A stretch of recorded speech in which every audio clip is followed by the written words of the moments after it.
Hello students, welcome to new class. I know आपको class 5th में आके बहुत ज़्यादा अमेजिंग एंड बहुत ज़्यादा एक्साइटिंग फील हो रहा है। सबसे पहले मैं आपको अपना इंट्रोडक्शन दे देती हूँ। मैं हूँ आपकी English teacher Shikha and in videos के थ्रू मैं आपको पढ़ाऊंगी आपकी इंग्लिश बुक 5 के सभी चैप्टर्स। हम चैप्टर को पढ़ेंगे, उसकी एक्सप्लेनेशन को समझेंगे एंड देन हम उसकी एक्सरसाइज पार्ट को सॉल्व करेंगे। So without wasting any more time, let's get started. So students, this is our today's chapter, chapter number 1, and the name of the chapter is God the Artist. So ये chapter basically हम एक poem form में पढ़ेंगे और जैसे कि chapter के name से ही क्लियर है, इस चैप्टर में गॉड द आर्टिस्ट यानी कि भगवान को आर्टिस्ट माना गया है क्योंकि उन्होंने पूरी दुनिया को बनाया है, पेंट किया है। तो इस पोएम में हम पढ़ने वाले हैं गॉड के जितने भी वर्क्स हैं एज ए आर्टिस्ट। लेकिन पोएम स्टार्ट करने से पहले सबसे पहले हम इस पोएम का इंट्रोडक्शन सेक्शन देखेंगे कि इंट्रोडक्शन सेक्शन में हमसे क्या करने के लिए बोला गया है। Let us do some word search. In the grid below there are hidden names of 13 animals and birds. First work individually and circle 7 names.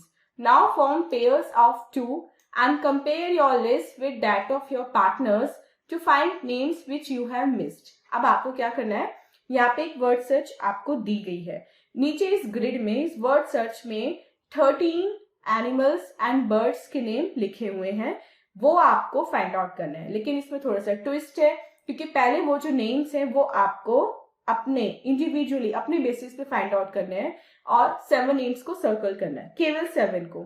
उसके बाद आपको पेयर बनाना है यानी कि आपको अपने साथ एक और पार्टनर लेना है और उसके बाद अपने पार्टनर्स की लिस्ट को आपको अपनी लिस्ट से कंपेयर करना है कि आपके पार्टनर ने कितने नेम्स ढूंढे हैं और आपको वो चीज देखनी है कि जो नाम आपने मिस कर दिया लेकिन आपके पार्टनर को वो नेम मिल गया। अब जानते हैं थोड़ा सा पोएम के बारे में कि पोएम हमारी बेसिकली किस बारे में है। तो जैसे कि मैंने आपको पोएम की स्टार्टिंग में बताया, इस चैप्टर में हम गॉड और उनकी जो पावर है इस वर्ड को क्रिएट करने की उसके बारे में पढ़ेंगे क्योंकि जो पोएट है वो गॉड को एडमायर कर रहे हैं इस संसार को बनाने के लिए, इस दुनिया को बनाने के लिए, इतना ब्यूटीफुल यूनिवर्स और इतना वंडरफुल वर्ल्ड बनाने के लिए। तो एक तरह से इस पोएम के थ्रू जो पोएट हैं वो गॉड को प्रेज कर रहे हैं उनकी आर्टिस्टिक एंड अमेजिंग स्किल्स के लिए। तो चलिए अपनी पोएम स्टार्ट करते हैं। Let's get started. God, when you thought of a pine tree, how did you think of a star? How did you dream of the milky way to guide us from afar? How did you think of a clean brown pool where flecks of shadows are? So in the very first stanza poet बोल रहे हैं कि God, जब आप pine tree को बना रहे थे तो आपके माइंड में स्टार बनाने का ख्याल कहाँ से आया? और जब आप मिल्की वे के बारे में सोच रहे थे तो आपके माइंड में ख्याल कैसे आया कि मैं एक स्टार बना दूं या मैं पाइन ट्री बना दूं? मतलब एक के बाद एक ये जो इमेजिनेशन है, ये जो क्रिएटिविटी है, वो आपके माइंड में कहाँ से आई? जब आपने मिल्की वे बनाया तो क्या आपको पता था कि जो मिल्की वे है वो हमें इतनी दूर से भी गाइड करेगा, हमें इंस्पिरेशन देगा? क्या आपको पता था कि जो आप क्लीन ब्राउन पूल बनाने वाले हैं उसमें जो शेडोज हैं, उसकी जो फ्लेक्स हैं, उसकी जो पार्टिकल्स हैं, वो कहाँ से आएंगे? वो कैसे इतना शाइन करेगा? क्या आपको पता था कि ये सब चीजें यानी कि पाइन ट्री, स्टार, मिल्की वे, क्लीन ब्राउन पूल, ये सब हमें बहुत इंस्पायर करने वाले हैं। नेक्स्ट पढ़ते हैं। God, when you thought of a cobweb, how did you think of dew? How did you know our spider's house had shingles bright and new? How did you know the human folk would love them like they do?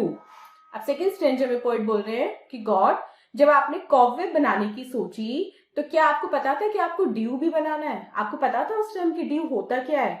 और जब आपने spider का house बनाया तो आपको पता था कि जो शिंगल्स का मतलब होता है अनइवन स्टोन्स जो होते हैं, कोई बड़ा कोई छोटा जो स्टोन होता है, तो क्या आपको पता था जो शिंगल्स हैं ये ब्राइट एंड न्यू है, जो स्टोन है वो ब्राइट और न्यू होने वाला है?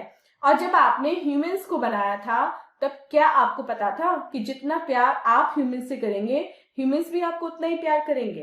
तो सेकेंड स्टेंजर में पोएट ये क्वेश्चंस गॉड से पूछ रहे हैं। थर्ड स्टेंजर देखते हैं। God, when you pattern a bird song flung on a silver string, How did you know the ecstasy that crystal call would bring? How did you think of a bubbling throat and a darling speckled wing? God, when you chiseled a raindrop, how did you think of a stem? अब यहाँ पे poet पूछ रहे हैं कि God, जब आपने bird के सॉन्ग में पैटर्न डाला, एक म्यूजिक डाला, एक सिस्टमेटिक रिदम डाली, तो आपको पता था कि सिल्वर स्ट्रिंग क्या होता है। और जब आपने एक क्रिस्टल कॉल, मतलब जो बर्ड की जो कॉल होती है, उसे यहाँ पे क्रिस्टल से कंपेयर किया गया है, क्या आपको पता था कि वो एक जॉय लेके आएगी। जो बर्ड की वॉइस है, बर्ड का जो सॉन्ग है, क्या आपको पता था जब आप उस सॉन्ग को बना लेंगे तो वो सॉन्ग हमारी लाइफ में जॉय लेके आएगा। आपको बबलिंग थ्रोट के बारे में कैसे पता था गॉड? आपको कैसे पता था कि जो बर्ड्स के विंग हैं वो बहुत ज्यादा प्यारे होने वाले हैं? आपको कैसे पता था कि जो रेनड्रॉप है, जो आपने चिसल की है, चिसल मतलब थोड़ा कार्व की, उसको थोड़ा सा शार्प बनाया है। How did you think of a stem? और आपके मन में, आपके दिमाग में स्टेम बनाने का ख्याल कहां से आया? bearing a lovely satin leaf to hold the tiny gem. How did you know a million drops would deck the morning hem? तो आपको कैसे ध्यान आया कि जब मैं स्टेम बना रहा हूं तो मैं एक सैटिन लीफ भी बना दूं? आपको कैसे ध्यान आया कि जो जेम है वो बहुत ज्यादा छोटी बनानी है, बहुत ज्यादा बड़ी बनानी है? आपको कैसे पता है जो मिलियन ड्रॉप्स स्काई से गिरेंगी, वो सारी जो ड्रॉप्स है वो बहुत ब्यूटीफुल होने वाली है? और आपको कैसे पता कि जो मॉर्निंग का हेम है वो हमारी लाइफ को भी खुशियों से भर देगा? Why did you make the moonlit night with the honeysuckle vines? How did you know Madeira bloom distilled ecstatic wines? आपने मूनलिट नाइट क्या सोच के बनाई थी? आपने जो चांदनी रात है वो क्या सोच के बनाई थी? हनीसिकल वाइन्स के साथ। हनीसिकल वाइन्स मतलब जो ग्रेप वाइन होती हैं, जो शहद की बेल होती हैं, यहाँ पे उनकी बात की गई है कि आपने शहद की बेलों या बेलों के साथ, अमर बेल के साथ एक चांदनी रात बनाने का ख्याल आपके दिमाग में कैसे आया?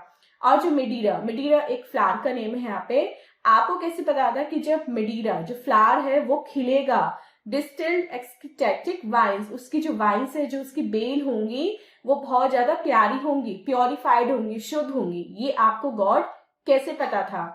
How did you weave the velvet disc where tangled perfumes are?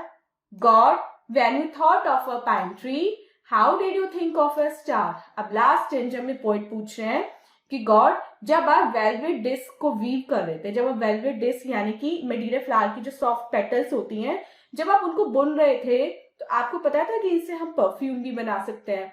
और गॉड, जब आपने पाइन ट्री का सोचा तो आपने स्टार के बारे में कैसे सोचा? ये 2 लाइन्स हमारी फर्स्ट स्टेंजर की लाइन्स यहाँ पे रिपीट हो रही हैं। सो स्टूडेंट्स, ये थी हमारी पोयम। एंड इस पोयम में पोएट ने नेचर का, आई गेस, कोई भी एलिमेंट, कोई भी ऑब्जेक्ट ऐसे नहीं छोड़ा है जो उन्होंने कवर ना किया हो, और अपने वर्ड्स के थ्रू उन्होंने गॉड को प्रेज ना किया हो, या गॉड की प्रेज करने में कोई भी कमी छोड़ी हो। सो इस पोएम से मोरल हमें यही मिलता है कि गॉड ने जो भी बनाया वो किसी न किसी पर्पस से बनाया। कोई भी छोटा, कोई भी बड़ा नहीं होता। सबकी हमारी वर्ल्ड में, इस लाइफ में इक्वल इंपॉर्टेंस होती है, और हमें सभी को इक्वल रिस्पेक्ट एंड ऑनर देना चाहिए। अब चलते हैं अपने एक्सरसाइज सेक्शन की तरफ, that is read and right section. So first question देखते हैं। Complete the given stanza. Why did you make the moonlit night with the honeysuckle vines?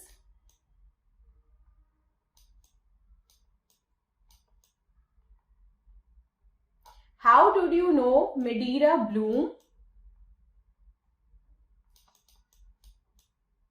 distilled ecstatic wines? Next stanza देखते हैं। How did you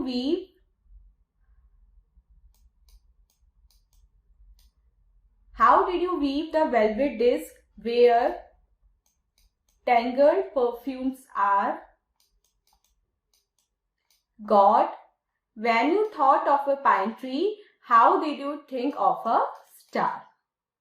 B part देखते हैं। Right 6 pairs of rhyming words from the poem। तो ये part आपको खुद attempt करना है स्टूडेंट्स। आपको पोएम पढ़नी है एंड पोएम में से कोई भी 6 रैमिंग वर्ड्स पेयर्स में आपको यहाँ पे जो लाइंस गिवन है इन पे लिखने हैं। So this was our today's poem. I hope आपको कंप्लीट पोएम अच्छे से समझ में आ गई है. And this was our today's chapter. मिलते हैं अपनी नेक्स्ट वीडियो में इससे नेक्स्ट चैप्टर की एक्सप्लेनेशन के साथ. And for now take care and अपना बहुत बहुत ध्यान रखिएगा.